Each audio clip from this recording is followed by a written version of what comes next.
Probando, probando. Ahora no se escucha la bocina.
¿Sí? ¿Ya? Ok.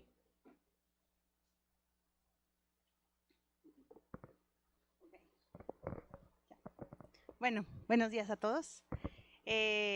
Como este es un evento internacional, vamos a hacer toda esta presentación en inglés. Entonces, welcome everyone to the National Coordination for Cultural Heritage Conservation.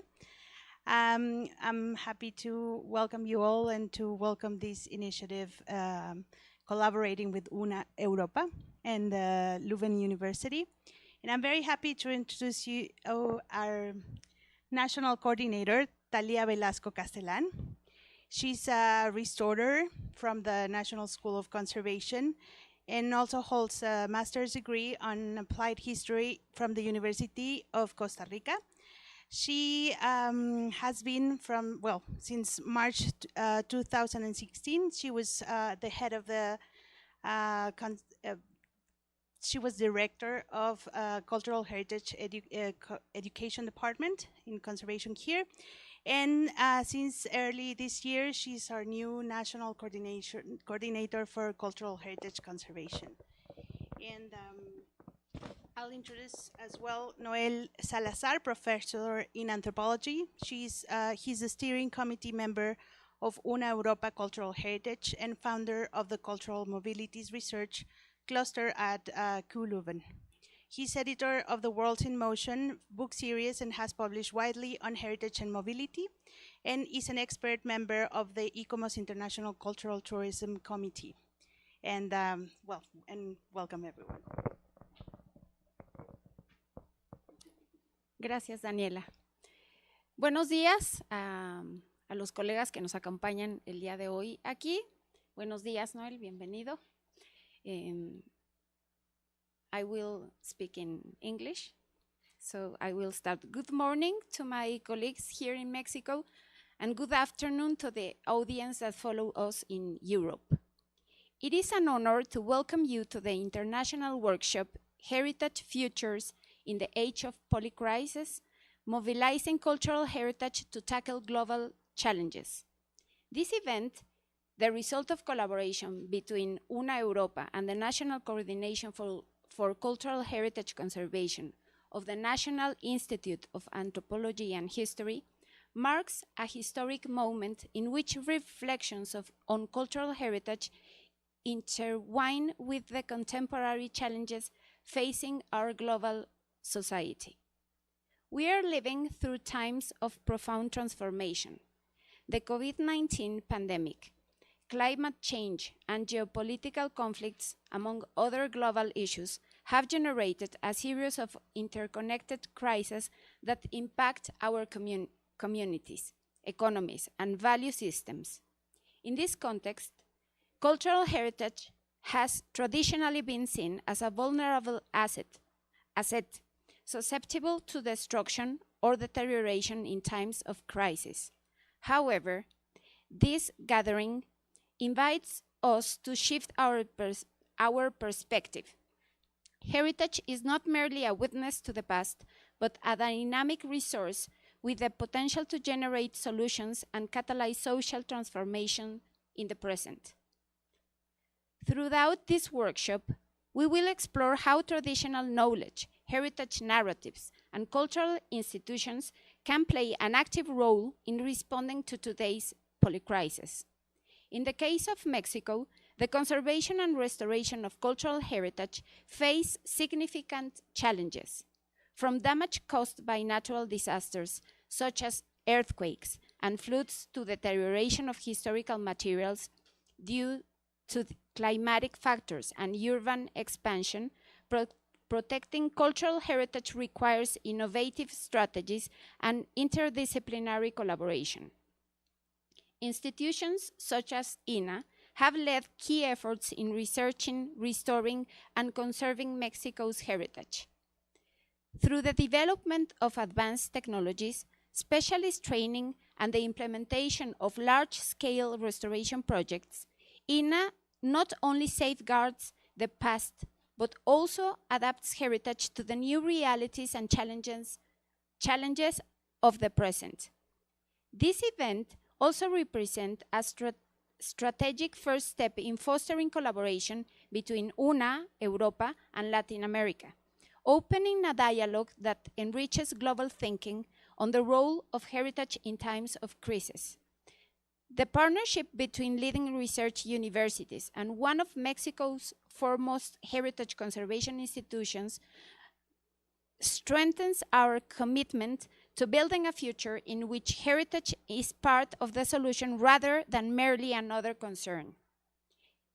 We encourage you to make the most of this space for exchange, to share your knowledge and experiences, and to contribute to a vision of cultural heritage as a vital resource in addressing the challenges of our time. With great enthusiasm, I welcome you all. Finally, I will share a brief speech in Spanish for the colleagues that are here in Mexico. Pues quiero agradecerles a los colegas que están el día de hoy aquí, que hicieron el esfuerzo de venir de distintos países, y a quienes nos acompañan también de distintas universidades de México, y a los colegas que trabajan en el Instituto Nacional de Antropología e Historia.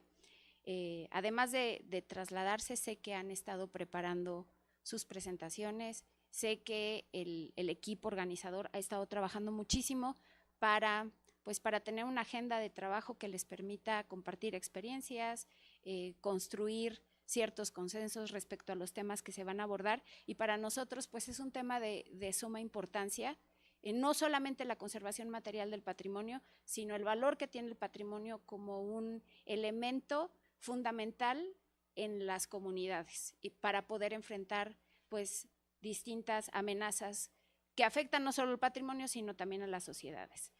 Nada más quisiera también decirles que la Coordinación Nacional de Conservación del Patrimonio Cultural, que les da la bienvenida el día de hoy, es la instancia dentro de México que tiene la competencia de normar, supervisar, investigar y conservar el patrimonio de nuestro país, lo cual es un gran reto, pero creo que tenemos un equipo de especialistas muy amplio y que justo estas experiencias pues son la posibilidad también de enriquecer y de ampliar las miradas que tenemos sobre la conservación del patrimonio. Muchas gracias por estar aquí el día de hoy.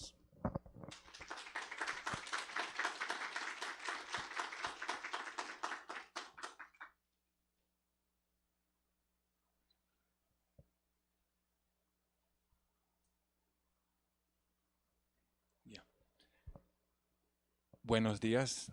Voy a empezar también en español porque estamos en México y me parece también en esos momentos de políticas internacionales muy importante de no empezar en inglés para empezar en español y empezar con agradecer a los colegas de la INAH por el esfuerzo tremendo en organizar ese evento y creo que vamos todos beneficiar mucho de ese intercambio. I will switch next to English to very briefly explain a little bit what this UNA Europa is, what it stands for, and why we are here, and how this is the beginning of maybe, hopefully, a larger trajectory of exchanges and collaborations. Next slide, please. As you can see here from the map, UNA Europa is an alliance of universities, and of course all the people who have been working with universities know that universities have collaborations, but this is something entirely different. This is actually an idea that comes from the French President Macron, who saw that you have all these universities and have all this expertise and have collaborations, but these collaborations don't go far enough. And since we are dealing with increasingly complex problems in this world, it's necessary that these universities leave a little bit behind all their singularities and really collaborate on a much deeper level. And so UNA Europa is one of these alliances, and there are now already many in Europe. UNA Europa is an alliance of 11 universities that have actually chosen to collaborate, and have chosen also on which teams and which topics they are collaborating. And so here on the map you see really how spread out also geographically this alliances, so it covers all the different corners of Europe. Next slide, please. And so the teams that UNA Europa as an alliance has chosen are mentioned here, and it's not a coincidence that the first one that they agreed upon and the first one that they are working on together is cultural heritage. This is also because all these universities are actually belong to the oldest universities within Europe. So as universities, they themselves have quite a bit of history, but also from a certain awareness of how important heritage is actually for the social glue of societies, and that we really need to think very carefully about what we do with heritage and how we conserve it and how we pass it on to future generations. Next. So as an example of how the collaborations go much deeper than the usual collaborations, one of the things that UNA Europa is doing within the heritage field is trying to create a program, a doctoral program, where basically doctoral students are affiliated and have supervisors from 2 of the UNA Europa universities, but also receive training from people from all of these universities. So they are actually exposed to quite a bit of expertise, and so depending on their speciality, they really get a much wider range of input than they would have if they would be only at one of these universities. Next slide, please. A couple of other things. So we have transnational research teams. So these are people who are working on topics, and so there's a list there mentioned of the 4 main topics that people are working upon, and where so people from these different universities organize all kind of events, workshops, also now working towards publications, joint research projects, and you see there a whole list of other activities, but the one in yellow is actually the most important one. So this UNA Europa Alliance has been around for already 7 years. After 5 years, when we were preparing for the next 5 years, we within the Heritage Steering Committee said it's nice that we are having all these exchanges within Europe, but why do we limit this to Europe? Why don't we reach out also to share what we have, but more importantly also to learn from what other people outside of Europe have to teach us? And so this is why we started to focusing on strengthening or creating global networks, because of course there are already collaborations between these European universities and a lot of partners outside of Europe, but to actually do this actually in a way that fortifies things. And we started doing this last year in Africa, and this is maybe no, it's maybe the next slide, because I explain a little bit more what these global networks are all about. So basically it's once again inspired by this reality that is all around us, that things are getting very complex politically, environmentally, economically, and that we really need to pool our resources. And this is also relevant when we are working on heritage. We are increasingly working in societies that do not necessarily see heritage and the conservation of heritage as a high priority. So how do we deal with that? And so rather than constantly stressing how important heritage is, maybe it's also important to tell the society how actually heritage is not only important per se because it's heritage and it's worth keeping and conserving, but that maybe heritage also has some important keys in order to deal with the current challenges, not necessarily to solve those challenges, because many of the challenges can actually not be solved, but to deal with them in meaningful ways. Next slide. And so we started with this trajectory last year in Southern Africa, where we gathered participants from actually various African countries. And so the idea that we are having with creating a global network is not to establish bilateral connections between Europe, UNA Europa, and then Africa, or between UNA Europa and Latin America, but to keep on enlarging and connecting all these people on the way. And so that's why on Wednesday, when we have another online component, you will also see and hear testimonies from people who participated in the events in Africa, because we also want them to connect with you and not just with UNA, but have more wider global connections. Next. So, and this is where we are. Latin America and Europe, which are of course continents that have a long-standing connection. Of course, it maybe didn't all start in a very nice and smooth way. We know the colonial period and what it left us with. But we are now in the 21st century, looking very much forward to learning from exchanges that we have, and learning a lot from Latin America. So we really wanted also to engage and learn a lot from how you look at these challenges and how we look at these challenges and how we can learn from one another. And then a last slide for the people who are interested. Yeah, for people who are interested, we have created also a LinkedIn page, which is a network that people can just simply join. And it will allow also the people who are not here in this room, but people who are from far, to actually join up. And it's also a platform where we can exchange opportunities for collaborations, announce publications, announce online events, all kind of things. So I thank you very much for all being here, both here in this room and online. And I look very much forward to what this workshop will lead us to. Thank you.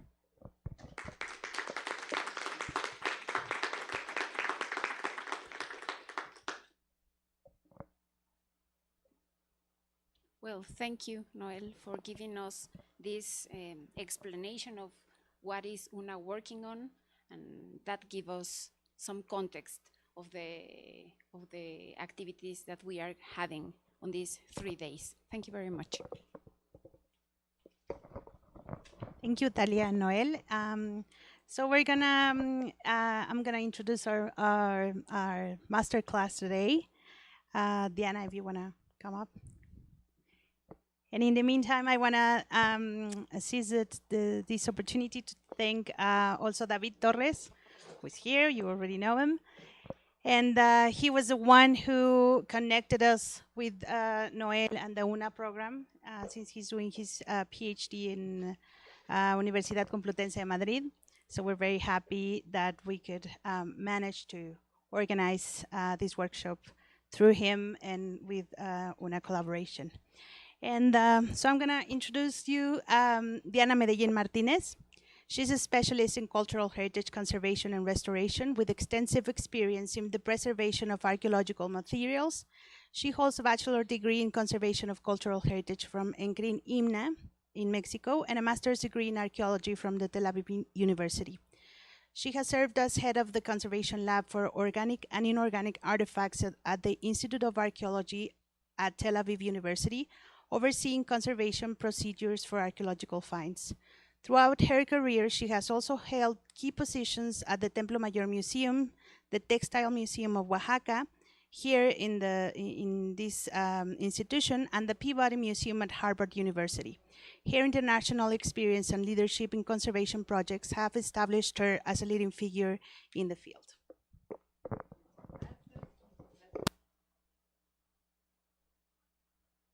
A ver, ¿sí? Sí, sí. Pero así ya, ¿sí está bien? Okay. Hola, okay, voy a nada más saludar en español. Muchas gracias por estar aquí. Es un honor para mí estar aquí por varios motivos, ¿no? Originalmente yo hice mi licenciatura aquí, entonces este lugar es un lugar que tengo muy cerca de mi corazón, porque aquí aprendí de conservación, de restauración, y después en la vida profesional este lugar es, como para todos los conservadores de México, es un lugar que creo que en muchas partes del mundo estarían celosos de lo que tenemos, ¿no? O sea, tener un lugar donde tantos conservadores están unidos, donde puedes compartir tus experiencias, es un lugar increíble que se le agradece muchísimo al instituto que exista y pues sobre todo a los conservadores que están aquí todos los días poniendo su esfuerzo para que en México la conservación tenga una posición académica, que eso no ocurre en todas partes del mundo, ¿no? Entonces, creo que todos los conservadores deberíamos estar muy contentos de tener un lugar como este. Now I will switch to English. Thank you very much for inviting me. It's a huge honor for me to be here. This name that you put to the presentation, it's a bigger for me. But I really, really thank you, the organizers, for thinking that I have important things to say in this space. And I will do my best to give some interesting examples about how I see crisis, and especially how I see it from the archaeological point of view, which is the area where I have been working the last years, and also some examples from the Middle East, which is an area that is more often that we want in the news, with bad things, but also where very interesting things are happening in relation to archaeology and research and academic research. So I will try to give examples from there, and also from my experience in Mexico, so we can understand how, that's the title of the conference, how archaeology can teach us so much about the resilience of human beings, not through the cultural heritage, and what can we learn from the experiences that humans through history have had, and how the archaeologists and we as conservators can understand and put in practice all those things that we see in archaeology. So I will try to do it slow because I tend to speak really fast. Graciela, if you think that I am speaking too fast, just do like a sign or something so I don't go too fast. So, well, you are here to talk about crises, as we saw, disasters, extreme climates, conflicts, fights. But above all, you are here to talk about how all these crises that afflict humanity today not only can, but must be addressed hand by hand with cultural heritage. And heritage with block letters, understood as tangible heritage, like museums, churches, buildings, but especially intangible, which are the customs, food, traditional knowledge, and all the things that we know. And in the words of Barbara Minguez, who is an expert in risk management, and probably you know about her already, culture brings social coercion, offers effective ways to deal with post-crisis trauma, and helps reconcile affecting communities, which I think that's the thing that we always need to have in mind when we talk about crisis. So I hope that in these next days, in addition to sharing your experiences dealing with crisis, you live here with a clarity about something. Those of us who work with cultural heritage, whether in conservation, architecture, archaeology, communication, education, we are not a burden in times of crisis. Rather, we are a tool to reserve it, to include and inform the community, to improve a space for expression, freedom, diversity, equality, and all of those values that become very precarious in times of scarcity, illness, and danger. This workshop is being held in Mexico, and it is not an accident, and it's really because we are the experts in crisis, in intra-crisis, meta-crisis, polycrisis. Crisis is an everyday thing for us, and it is unfortunately also for our brothers of Latin America and other countries around the world. I remember very well the words of a colleague from Peru, Luis Jaime Castillo. He was in a conference, and one colleague from the United States approached him and told him, "Dr. Castillo, how are you dealing with the crisis?" I don't even know which crisis it was. It was like a crisis that was also affecting the US. And Dr. Castillo from Peru, he said, like, "You know, we are doing fine. The truth is that we have never not been in crisis. Crisis is an everyday thing for us. So we have crisis, and still we take our students to the site, we continue digging, we do our publications. So thank you for asking." So yeah, that's a reality. The developing countries, we have a lot to contribute in this issue, because unfortunately, the polycrisis is a constant reality with which we learn to live and we move forward. I personally lived in Israel for 5 years, and I just returned 6 months ago, so I know a thing or two about living in crisis, you can imagine. Probably that's the reason I was invited to give this talk. Maybe they say, like, invite the conservator who was in the Middle East and just escaped the war. Maybe she will know something about the crisis. No, it's a joke. The objective behind this space created by the CNCPC extends far beyond simply showcasing crisis cases. Its true aim, I think, is to portray crisis for what it truly is: challenging, chaotic, highly stressful, but also a moment of possibilities. In the context of cultural heritage, this crisis compels us not only to recognize its significance, but also to understand the role of the various actors involved, the impact in regional politics, and how heritage can drive the development of the most vulnerable communities. By fostering a deeper awareness of the dynamics between heritage, communities, and political institutions, we can mitigate the effect of crisis and, more importantly, emerge from them stronger and more resilient. The goal is not simply to return to normal after the crisis, but to come better and more empowered. So, crisis is a constant through humanity and history, and our response to it is often reactive. Typically, we adapt by altering our routine, and more often than not, we take the quickest and easiest path to avoid the disruption. In archaeological research, there is the concept of crisis architecture, actually. It's a framework used to study and understand the destruction and abandonment of cities, and it offers a powerful lens through which we can examine how human reactions in time of crisis are so visible that even after 4,000 years, archaeologists can still read them. La siguiente, por favor. Ah, no, es la anterior, entonces. Ahí te se queda un ratito. So, destruction is a key, tal vez era la anterior, ¿no? Ah, no, sí. Destruction is a key feature in archaeological record. It essentially freezes a site in a particular moment of time, offering us a unique window into the past. We see here different events of destruction in Megiddo. In the first one, we can see a collapsed building. You can see it's very clear even in this picture. Also, we can see complete vessels that are over there. We have like the complete vessel that it was like covered in a thick layer of ash. And also we can see the levels of destructions. In this picture, I don't know if you can see, but we have like 2 layers of ash on top of floors. So it's really easy to see the destruction in some archaeological sites. This term, crisis architecture, was coined in 1950 and refers to short-term architectural changes regarded as reaction to crisis. They involve at least 3 features: a decrease in the energy put in the construction or maintenance of the building, a change in the original planned building, and the restriction of access, and also changing the function of the building. So by analyzing these different features, you can understand how the destruction came with a crisis previously. So it's very, very interesting to understand archaeology with this lens. With this approach, archaeological sites from the Mediterranean antiquity have been studied, and it is very interesting to see, for example, in Tel Aviv, maybe la siguiente. Exactly, we have Lachish down here and Megiddo over there. We are talking about Israel here now, the southern Levant. So in Lachish, an important south from the southern Levant that was completely destroyed during the late Bronze Age. And shortly before the destruction events, it is possible to detect changes in the use of the public buildings as occurred with the pillar building, that it was a space that it was open, and in the last phase it was closed, and then also the different materials that they were using also changed. So we can see that the people living in the space kind of like started like closing the spaces to protect themselves because they were in crisis. They knew that like powers from the outside were coming to invade them. So, and following this phase, we can see the complete destruction of the structure with ash layers, skeletons of adults, children, and babies trapped under the collapse. Also in Megiddo, that we have it over there, this is one of the most important city-states of the late Bronze, and we can see signs of crisis architecture also there.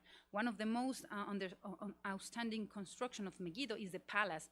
It's a building with huge proportions, walls of 5 meters high, and in the last phase also some of the area were closed, some of the path that was used for religious purpose also was used for cooking. So we see a change in the use of the space for being open for religious purpose to being just like a cooking space. So we see that also the elite inhabitants started like closing the spaces to avoid the crisis. Also in the city gate, the city gates in that area have like 2 rooms that normally control the entrance and the exit from the city. And in the city gate, we have the same thing, like close spaces, and they start like having taboons, which are like cooking installations, to live there instead of like allowing the people to come in and out. So it is clear that the emergency measures taken to mitigate the crisis do not solve it and only make it worse. So we can argue that in the face of crisis, making changes that require less effort or worse materials or restrict or block access to the cultural heritage is not the most appropriate decision. On the contrary, in times of crisis, monuments and public buildings understood as the materialization of the social identity and the transformation of ideas and values into concrete form must act as refugees, as materialized entities of the ideas, the aspirations of the people. Next, good. So for this presentation, I will talk about 2 cases from 2 very different areas and also times. And these examples highlight how adverse political and cultural context can lead to the nearly loss of invaluable cultural heritage. But what is truly compelling about these examples is that the recovery process not only helped preserve these monuments, but also allowed them to be revalued and repositioned, ultimately leaving them in a better and more significant state that they were before. So the first example is this one. We will go to the year 800 BC. We are, So we are in this area in Diban. You can see in the map, the little star that says Diban. It's in Jordan. And we will go to 800 before counting to the year of the creation of this stele, the Mesh stele or the Moabite stone. It is a black basalt stone, even though it looks brown, it's black. And it measures 1.20 meters. It's a dedicatory inscription marking the construction of a shrine by King Mesha to the ancient Moabite king Chemosh. It lays out the legitimacy of Mesha's right to rule, his military victories over Israel, and his building campaign. It is the longest Iron Age inscription that exists in the southern Levant. Also, is the earliest text to mention the name Jehovah inside the Old Testament. And it is written from the point of view of the Moabite, and that's why it's very important for the people who study the Bible, because it describes the same events that are narrated in the books of Kings. So it's very, very important inscription. And it's the decipherment that is just 34 lines. Well, it's not just, it's long actually, the 34 lines keep alive the most heated discussions even till now. It was discovered in 1868 by Bedouins living in the Divan area in Jordan. And at that time, that area was controlled by the Ottoman Empire. The next one? Yeah. So here, well, remember that in the 19th century, both the United Kingdom and France were campaigning to take territories from the Ottoman Empire, who turned to Germany to protect them from the Western powers. So here I put 2 maps, so you can see how the area was in 1868, the period that we are talking about, and then how it changed to in 1920, and how all the area went from the Ottoman Empire to French and United Kingdom. So you can see how the area switched, and you can imagine the problems that they were having at that time in the area. In real terms, neither the Ottomans and not the Western powers were welcome in the area of Divan. And it was controlled by different group of Bedouins that were not always friendly to each other. So it was a very conflicting zone. And it was in that environment, It was in that environment that the German Anglican missionary named Frederick Klein was told about an inscribed stone that was located in Divan. Klein was taken to the point where the stone was, and although he wasn't an expert, he immediately noticed the importance that the inscription had, and right away tried to buy it from the Bedouins. When he returned to Jerusalem, he reported the find to the North German consulate, who did not hesitate to request the money from Berlin to buy the stele and take it to Germany. Although they tried to keep it a secret, it was like really quickly a British, the next one, please. Yeah, so Warren, he was working from the PEF, the Palestinian Exploration Fund. He knew about it, and also Charles Clement, an archaeologist who was working as a translator for the French consulate in Jerusalem. So we can see now all the actors, no? Germany, Britain, and France, they all knew about this important stele. So this led to an agitated effort from Germany, France, and England to purchase the stone, all trying to persuade the Ottoman authorities to compel the local Bedouins to sell the stone. In October 1869, Clement, the French, commissioned a group of 3 Arabs to go to Divan and take a paper imprint, which was very common in that time, of the stone. And the impression was made with putting wet paper on top of the stone, and press it to take all the inscription from the stele. During the realization of the paper imprint, a fight between the people that were doing erupted, forcing the commissioners to leave really quickly. But fortunately, one of the commissioners saved the imprint while it was still wet by ripping it from the stone and keeping the paper under the cloth. So he escaped the place, and he kept the squeeze. The negotiation between Bedouins, Clement, and Warren, the British, continued without reaching a resolution. The intervention of the Ottoman authorities never pleased the Bedouin tribe, and the last part of the negotiation consisted of establishing the route to go from Divan to Jerusalem, and it had to involve many Bedouins along the way. This situation led to an even greater tension, culminating in the unimaginable act of the Bedouins actually destroying the stele and fragmenting into more than 100 pieces. So what we can see here is how the powers of the time, through the possession of objects they deemed valuable, sought to legitimize their authority, their credibility, and power.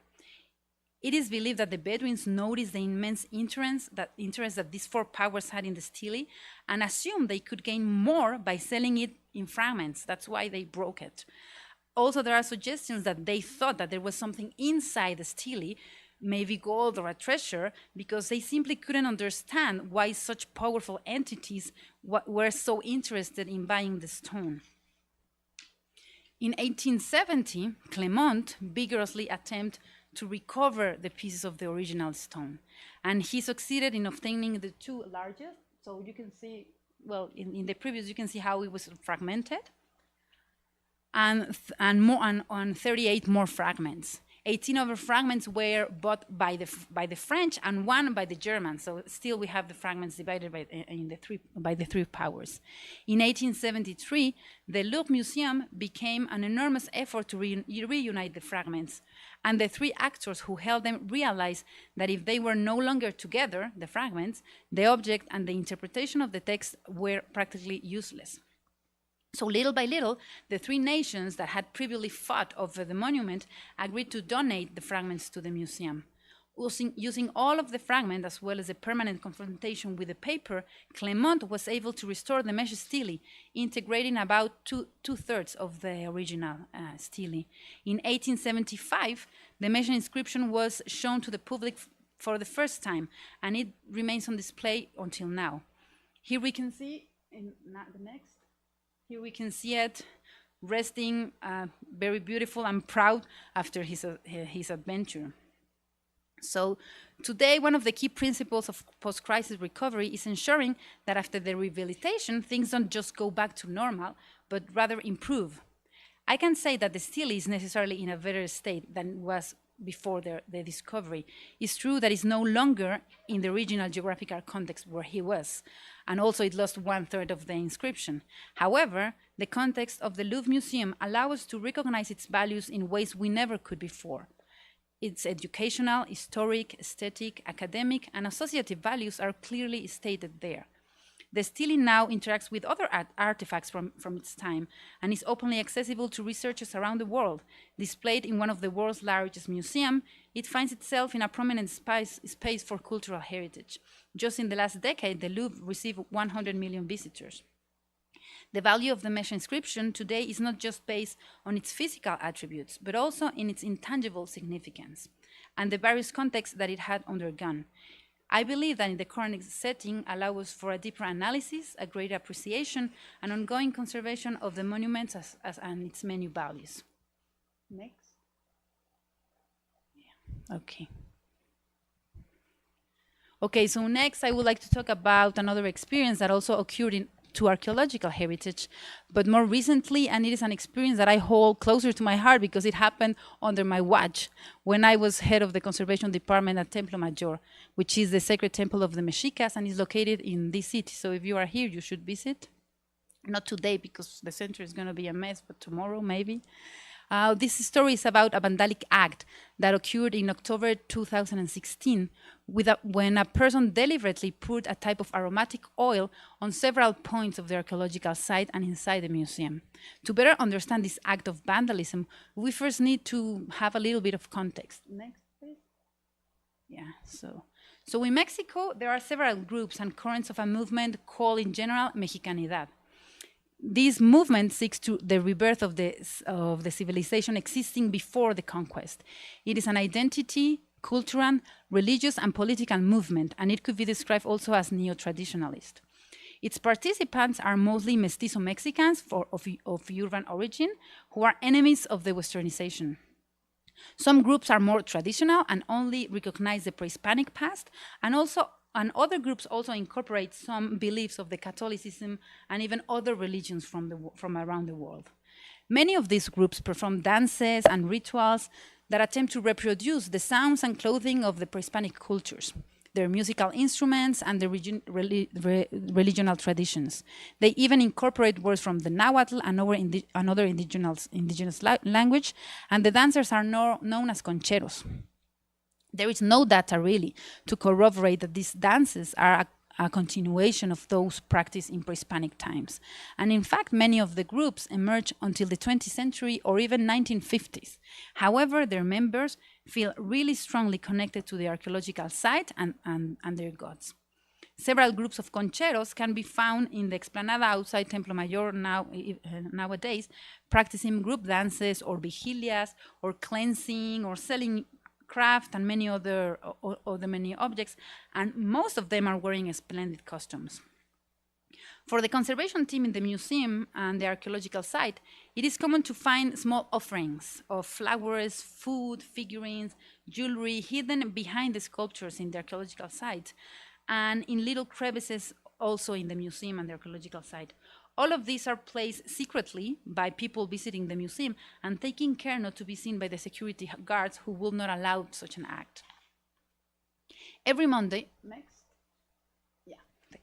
Every Monday, the conservation team performs superficial cleaning of the sculptures and the museum, and it is common to find flowers, small flowers, beads, even glitter powder, or other colorful materials, especially on top of Tlaltecutli and Coyolxauhqui, who are the goddess of the earth and the goddess of the moon, which, like other 63 sculptures in the museum, are presented freestanding without cases or covering. Next. Yeah, we can see there how you see the ceramic and stone sculptures without coverings. But that day of October, one of the guards detected some stains on top of the relief of Tlaltecutli. And when we checked the security cameras, we saw a person who, with a small bottle in his hands, went around some points of the archaeological site. Next. Here we see the points that person went. And this person was throwing in several points of the archaeological site, drops of oil, while doing kind of like a dedication in front of in each place, like praying or something, doing something like that, and throwing the oil in the archaeological site. And this person finished her ritual by pouring a larger amount of oil on the polychrome relief of Tlaltecutli. Then she left the museum without anyone noticing her act. Next. We can see here, this is Tlaltecutli, and this is the oil on Tlaltecutli. The damage caused by the oil is especially risky for cultural heritage, as it penetrates porous materials, staining and oxidizing them inside the pores and causing stains that, although initially are reversible, become irreversible over the time because of the cross-linking of the material. And on the other hand, the removal of this material becomes more complicated when we are talking about polychrome reliefs like the one of Tlaltecutli. Next. At this time, I am not interested in explaining the conservation process that we followed, because it's really not the point of this, but I will only tell you that we managed to remove most of the oil and the reliefs did not suffer any subsequent consequences for this act. What is more interesting to me now to tell is the discussion that arose between the museum's management team on the subject of protecting the heritage to prevent the occurrence of these type of actions again. Next. That's Tlaltecutli. The idea that began to emerge in the directive team was that it was necessary to cover the Tlaltecutli, to put some kind of display case or something to protect it. But in order to do that, to put glass or acrylic, it was necessary to put like a structure made of metal and then to put small glasses on top, which will, of course, like make the observation of Tlaltecutli much more difficult. And also we know that the crystal or the acrylic creates reflex that are very, for people visiting, is very difficult to see, and also brings more problems because you need to clean it more often than even the sculpture. So, and it also can break the glass. So in the effort to create a protection for the relief, we were creating a new problem. And also what would we do with the other 63 sculptures that were open to the public? So we started like a discussion of what are we going to do? Are we going to cover everything? Are we going to have just glasses in all the museum? How are we going to deal with cleaning this every day? So a big discussion started. There was also a talk about placing a kind of a net or something to prevent objects from falling on top of Tlaltecutli and also Coyolxauhqui. But also, the next one, if you see here, in Templo Mayor, there are like balconies where people can see the reliefs, and it's a beautiful display of Coyolxauhqui and del Tlaltecutli. So putting a net or putting something that, well, with time will be full of dust and everything was like just bringing more and more problems on top of the original problem.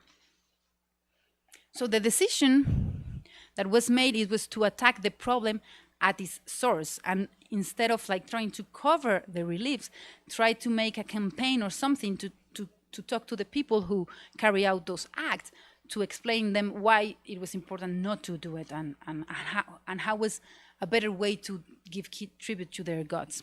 So a program that already existed was Rainforth, and it seeks to raise awareness among the public and users to help them understand why they should not touch or throw objects into the sculptures. The campaign was carried out on social media, but mainly in printed posters and also with guided tour. Next, please. Oh, yeah, it's there. So constant training was also carried out for security personnel so that they understand the motifs of the concheros and they can help them act with respect towards their beliefs. In the end, the security team are the ones who are truly in daily contact with the public, and they are the ones who must provide the specific information with due respect and understanding. I cannot tell you that this act of vandalism stop. They continue to happen sporadically.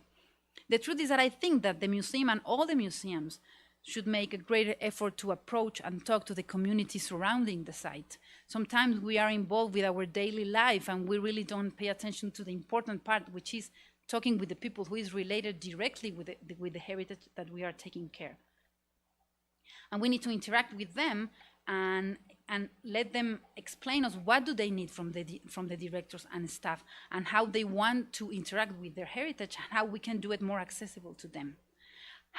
I would like to read a testimony now that I found in the newspaper from a conchero who performs outside the Templo Mayor and was interviewed in the 500th anniversary of Tenochtitlan. This is a woman named Jasmine, and she said, remember that there was a time when we were humiliated. And even after 500 years, we are still being humiliated. Remember that we don't have to let ourselves be trampled, because there are people who still trample on us, who still believe that they are more than us, who believe that what we do is not important, who believe that we are witchers and that we are marijuana smokers. She continues saying, in 1521, the Spanish came to destroy everything because they had the power. So these dates teach us that we have to remember and continue to rescue each one of our traditions. Why? To have a better world for our families, a better world for my granddaughter, so that she can be free of thought, she can do whatever she wants, and not let herself be trampled by anyone. So as custodians and guardians of cultural heritage, we often bring the badge of our academic training, believing that we know what is best for preserving these cultural legacies.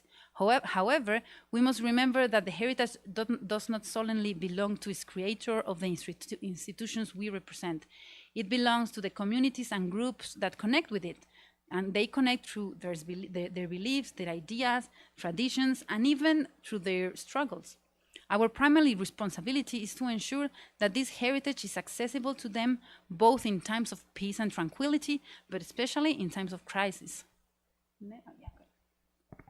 So these examples we have discussed today often value lessons of the resilience of archaeological heritage and its preservation. First, we should say that the political agendas can never dictate the ownership or management of heritage.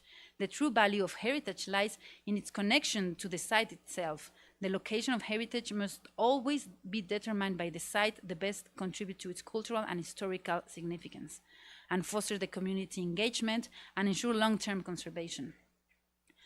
The other one is, while immediate improvised actions during crisis may provide a temporary relief, they often fall short in the long term. So the real challenge lies in responding truthfully after the crisis. Effective actions should not only safeguard heritage from the imminent threats, but also involve the local communities and the stakeholders, ensuring institutional commitment for sustained protection and care.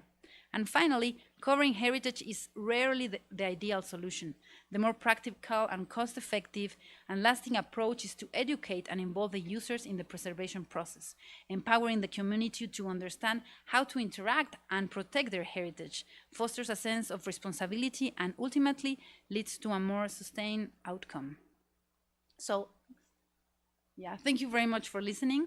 I hope that you have a wonderful workshop, and thank you for being here.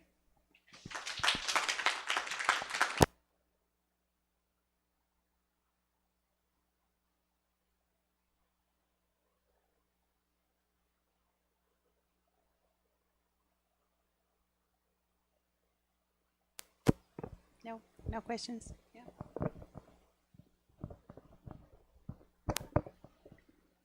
Thank you. Is it okay? Yeah. Thank you very much for, I think, a very interesting opening of this workshop. Also, the fact that you gave us very concrete examples, of course, helps a lot. My questions are related to your very last slide, because, of course, when you say final comments, conclusion, some of the things you glossed over quite quickly, and so it's maybe interesting to reflect on it a little bit more.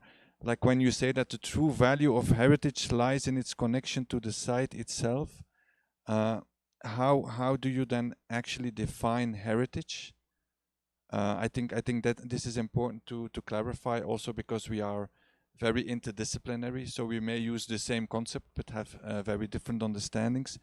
And then in your last point, when you say that making people aware of the importance of conserving heritage also benefits them because it leads to more sustainable outcomes. Could you clarify that a little, what you exactly mean, or maybe give examples of what sustainable outcomes are and what sustainability means in this context?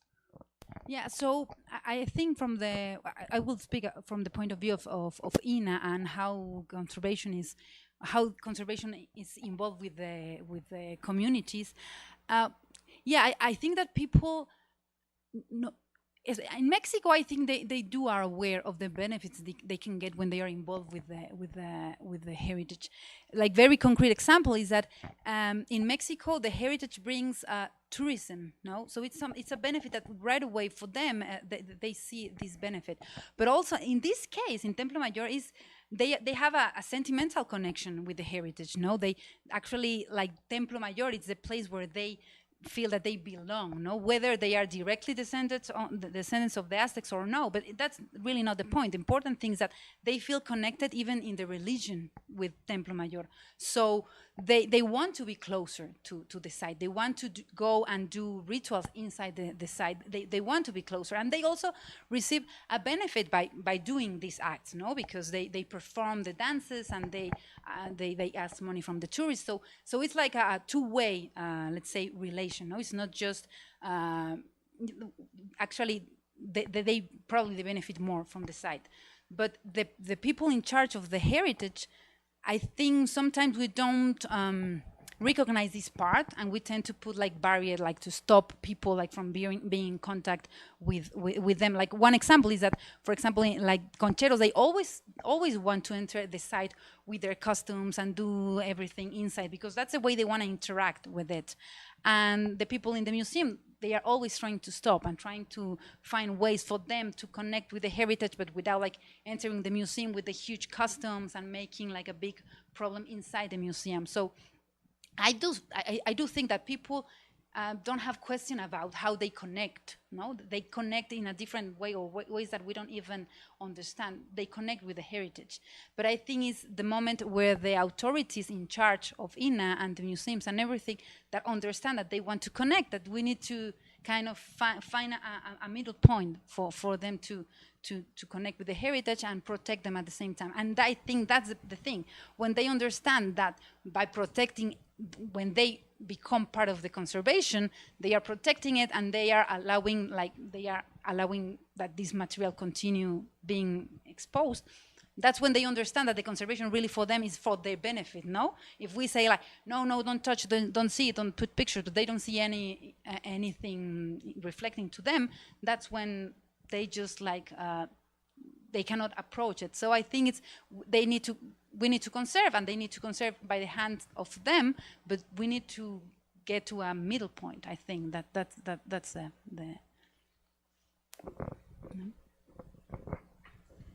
Thank you, very interesting presentation. Thanks. You used a verb to understand, but we live in a time of crisis when many people don't understand. And I have an example very recent, maybe Sonora or Baja California, I think, cave art that was just straightened, and we don't know where is it.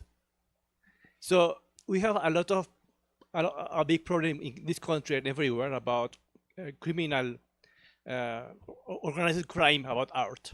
You know it very well. They don't understand.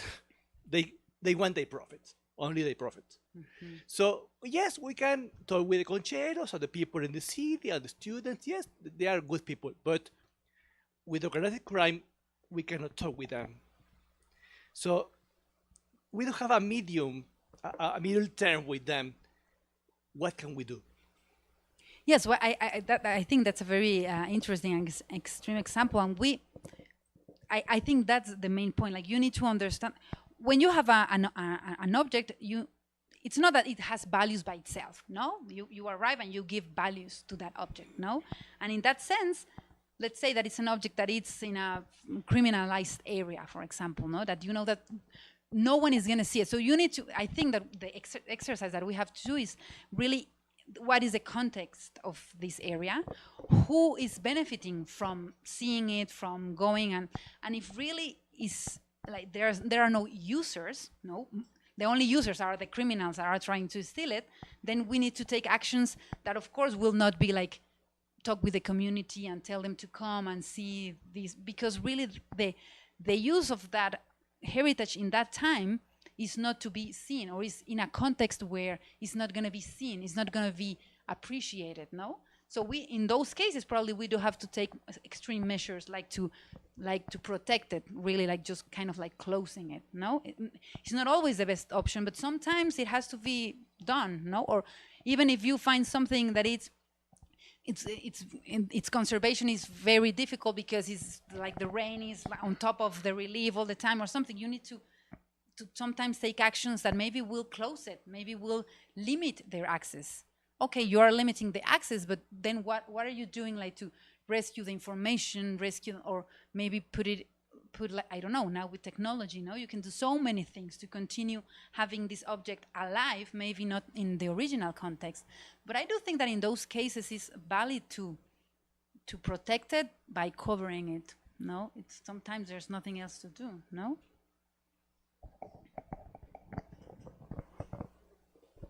Anyone else?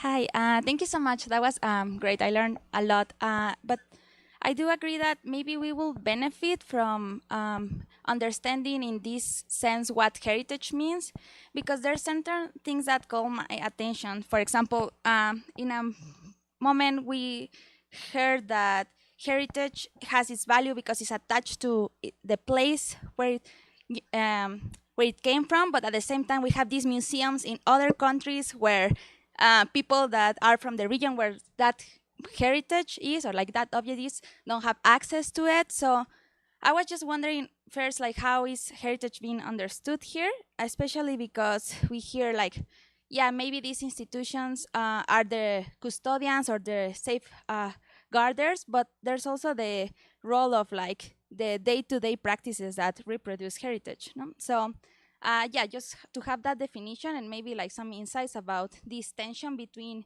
protection and museums and like access to heritage. And also, if you have any examples, I think it's very interesting, the Templo Mayor example of like more collaborative spaces where it's not just like, oh, let's teach people what heritage is, but like, let's work together towards like heritage protection or conservation. Yeah, thank you. So I think that, yeah, there are like different definitions. Like you are from Mexico, I think, but in Mexico, like INAH protects heritage depending on the time, no? That it's like, it gives like some legal protection, let's say, no? I have example like in this sense, for example, in Israel is kind of the same, but also it gives protection to heritage, the law, like the objects that were created 500 years ago, no? Like 500 years to the past, that is what the law protects, no? So in that sense, for them, but you can say that that's heritage, no? But of course, if that's not the reality, no? Heritage could be like also like a clothing that was made like I don't know, 50 years ago, no? Like really, heritage could, I will say like the definition of materialized heritage is any object that it was created inside a tradition, no, and that it has meaning to a community that created or that recovered that object, no. But of course, in that definition, we have so many thin lines and bigger lines and different definitions. No, in INAH, it's everything that is. Well, you know that we have like different temporalities, no, like the prehistoric, pre-Hispanic, colonial, and modern, no. So depending on that is what is going to be it's modern art, and you're going to see who is protecting that heritage, no? So I think the definition, it's like a conference in itself, no? You can talk about what is heritage like for hours, no? I can tell you about the legal part, no? If I find something like a sculpture for Christ, like a Virgin Mary sculpture, but didn't belong to a church, for Mexico is not considered heritage, no, but it was belonging to a church, then it is considered heritage. So yeah, the definition I think is tricky. But you said something else about Templo Mayor and how. Yeah, exactly. Templo Mayor is a really good example, and I think INAH in itself is a great example of how INAH works, with all the difficulties that the institute has. But INAH has like different experts, no, like experts even like from this hard science, but also from anthropology, from conservation, archaeology, and it's an institution that collaborates all the time. Try to look for collaborations. So as I said at the beginning, not in every part of the world we have something like that, no? That you have access to a biologist, an anthropologist, like people of different disciplines that can help you to understand and to deal with the problem that you have in a certain moment, no? In Templo Mayor, it's incredible because you have an archaeologist in the next desk to you, so you can go right away and ask, like, what is the meaning of this? Well, what is the period? So it's a very collaborative area, and that gives the most rich experiences, because you have people who know about things right away, and also you have the consumers right away. Sometimes you don't see the people who really will use the art until you go to the town and you give the sculpture at the end or something. Most of the times conservators work like in a closed environment where people don't have, like, the real users are in contact directly to the art, no? So I think Templo Mayor is interesting because of that, and most of the museums in Mexico and archaeological sites are interesting because of that, and the churches and everything, because you see every day you are participating with the final users of the heritage. Hey, thank you for your conference. It was quite thought-provoking for me. I was wondering, on this definition on heritage, I thought a lot on the idea of heritage as a process in which many actors and many institutions are involved. In this specific case of Mexico that you showed to us, I was thinking to what extent all those practices, contemporary practices, could be incorporated in the present value of this heritage. Because you read this interesting quote that was pointing out, like, look, the museum is giving this value to the heritage, but we are giving this other kind of value. So also I come from Colombia, and many, like in many opportunities, I've been involved in these discussions with communities that want to be more represented inside of the museum or the library, but the museum, the institution wouldn't allow them to be part of the curatorial discourse. Yeah. Yeah, yeah. I think it's very tricky because institutions, most of the time we are dealing like with the problems of now, again, like crisis, no? So you are all the time like kind of like solving the crisis that is like right now, no? Like I have this crisis, so I need to solve it, and then the next, and then the next.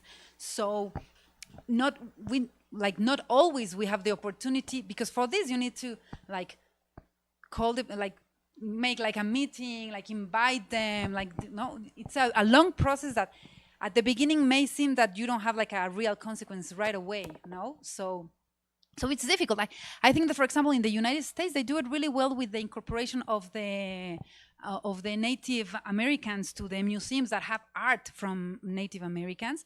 They 100% like call them and invite them, like, to, even for the storage rooms, no? Like, where do you think this object should be stored, like on top or in the bottom? Or is this on, maybe I'm not respecting this type of amulet if I put it like in this room and not in that room. And they do incorporate the people who still feel, well, not feel, but, well, yeah, still feel that those objects belong to their culture, and they involve them, and I think it's a really good collaboration.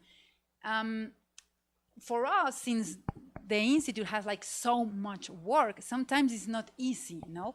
I think that also it comes from this academic view that sometimes we have, no? Like, I am the archaeologist, I am the one who knows better. If I tell you that you need to see Tlatecutli from this point because this is the way where you, and maybe they just want to go and just touch one corner, for example, no? And you're like, no, you cannot touch it. So from our point of view, we think that we are the ones who know, no? So we are the ones who are regulating the use, no? But definitely we need to be more in contact with the people that at the end has meaning to them, because yeah, this person who says like at the end, no, that says that my granddaughter, no, so you understand that for her is like, it's not for her, it's like for her granddaughter, and that has like a big meaning, no, that she wants her granddaughter to be free through doing the rituals that were made 500 years ago, no? So it has a big meaning, like very, very nice meaning, but it's very difficult to try to incorporate all the different actors that may have like different interests in the heritage, no? But I think it's something that INAH does very well, actually, because we are under the anthropology area. Not in every part of the world the heritage is under anthropology. Sometimes it's in fine arts and in other areas that is not so related with the communities. In Mexico, it is definitely part of the anthropology. Thank you.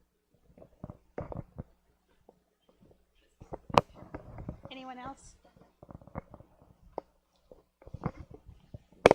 Well, I don't know if the microphone is working for anything, but You hold it. thank you for this very nice presentation. And I would like to add the other side of the question, which is the crisis. And sometimes we ask about how is heritage supporting people to face this crisis. And I think in the example of Templo Mayor, and I don't want to spoil the visit on the third day, but we will see something similar in the Museo Antropología, and we will see how people maybe very how do you say, lightly, very hidden, but people can face this kind of crisis and hard life through heritage, through having access to their own heritage. Like in Templo Mayor, we should ask, how is this helping people to face this crisis in Templo Mayor? But by just accessing their own heritage, or what they consider their own heritage, is helping them to face the everyday crisis. So that's something we should, I think we should think about in the next few days. And that was all. Thank you very much.